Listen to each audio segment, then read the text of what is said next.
Давным-давно был город Бришпорт, и жила там пара влюбленных волков.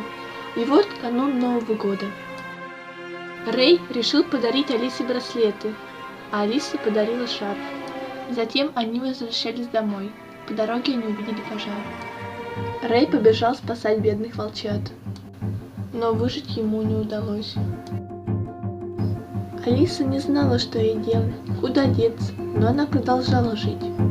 И вот она проходила заброшенное кафе, но что-то ей напомнилось здесь. Но она не обратила внимания и пошла дальше. Вдруг кто-то сзади подошел к ней. Она дернулась, повернулась и увидела Рэя.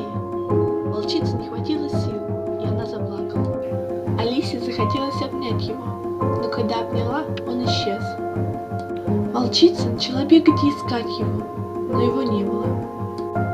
Тогда Алиса пошла домой, села за стол и начала думать. После этого она встала и побежала на улицу. Подождала немного и побежала под идущий поезд.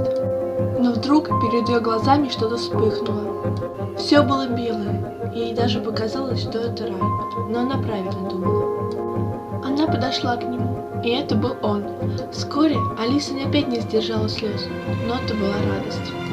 Рэй крепко обнял ее, и с тех пор они были неразлучны. И с каждым днем случается что-то новое. Мы не можем предсказать, что будет, когда и зачем. Если мы узнаем, то будем волноваться, пытаться уберечь нашего любимого человека. Но что бы ни случилось, живите и радуйтесь. Все будет хорошо. С Новым годом, друзья! Успехов и счастья, любви и понимания.